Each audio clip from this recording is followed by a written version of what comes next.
Hey guys, Andrew McFarland here from StartAJuiceBar.com. Hope you guys are feeling great, happy, and healthy. Today we are talking about how risky is this business really? And we're going to break it down, okay?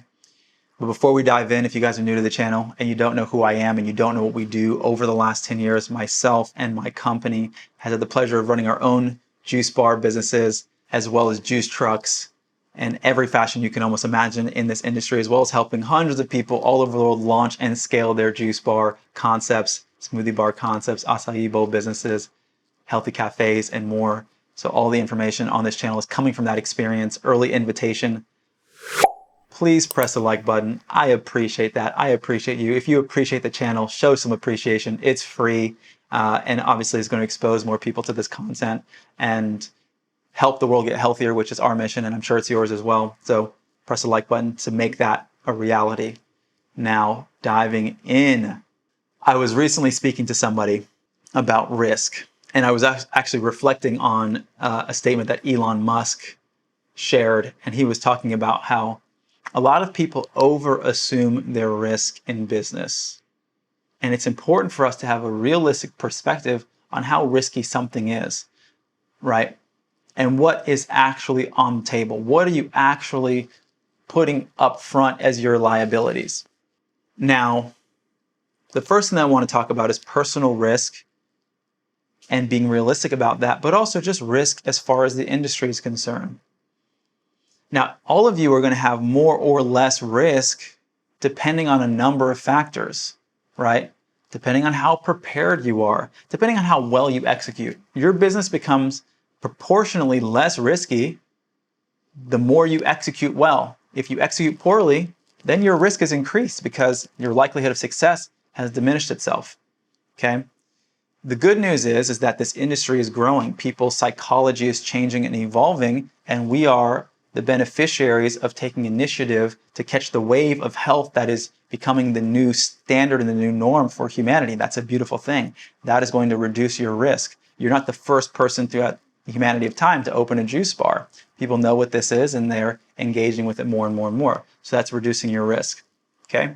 Now, in terms of the biggest risks are financial and in terms of your time. The other fake risk that a lot of people don't realize is really there, but it's the social risk that around not wanting to be a failure, right? A lot of people don't take this on because they think, what if I fail? Everyone around me is going to say that they were right. They told me that I was going to fail and I failed, and they don't want to risk that, so they don't take the chance. But that's a fake risk. It's not a real risk. It's just your ego. But if we talk about the real risks, the question is, let's talk about, financial, and then we'll talk about the time. So your financial liability is going to be however much you invest in the business, right? If you get a loan, whatever your risk is for your loan, that's a real risk, okay? I don't want to paint the picture and say that there's no risk there. But if you get investors in your project, guess what? And maybe you lose very little to maybe none of your own money. Now you have no financial risk, right? Because if your agreements aren't guaranteeing their investment, then now you've got zero financial risk, okay? So we've gotten that one out of the way. And it's important to realize that, right? When you raise money from investors are taking a risk by putting their money in, and it's all the risk and reward. So if that's the case and you're using other people's money, that's not a loan that you're not having to guarantee and pay back no matter what happens with your business, then you've reduced your risk, which is why investors generally want equity in your business as opposed to getting a monthly payment or interest on a loan. It's the risk and reward liability, okay? Now let's talk about your time. Okay, yeah, you invest a year of your time, let's say roughly speaking, 6 months of your time opening a business, and it doesn't do well. We're talking worst case scenario, you go out of business. Guess what? You've probably learned more in that period of time than you've learned in the last whoever knows how long you've been alive in terms of career and entrepreneurialism. You've learned a lot, okay? And people who fail and are willing to attempt things and being willing to stay open to the idea of failure generally are more successful because, like a baby learning how to walk, I was using this analogy earlier in the group coaching, a baby learning how to walk, who do you think learns how to walk faster? The baby who sits on the sideline and is like calculating, it's like, okay, I don't want to make a mistake. I need to walk perfectly when I get up and walk. Or the baby who gets up and walks and falls down and gets up and tries to walk and falls down because they know that they're going to hit the ground. It's not that far away. So the whole point in this is realizing that the worst case scenario, if you're raising money from investors and so you don't have any of your own money on the table, you're in an industry that's growing, you are able to invest in having a company like ours support you with your business development, all these things reduce your risk. You execute on your business well, all these things reduce your risk. Everything in life is risky. If I step outside today and I get in my car, that's a risk I'm taking. But it's a pretty low risk activity relative to how often I can get in my car, and my likelihood of survival is pretty high. But is it guaranteed? No. Okay. If I need to live a life where that's guaranteed, I probably am not going to get in my car and I'm going to live in my house all the time. That's not the kind of life I want to live. If you want to live a big life and you want to live a life of impact, realize that your upside potential far outweighs your risk in this scenario if you can execute well and you're intelligent about it. Okay.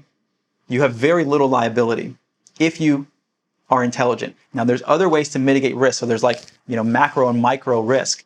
Getting into a lease, are there things that you can do to negotiate your lease, like sublease clauses and certain terms and timetables in your lease that can also reduce your risk. But it's important to not just strictly be defensive when you're launching a business.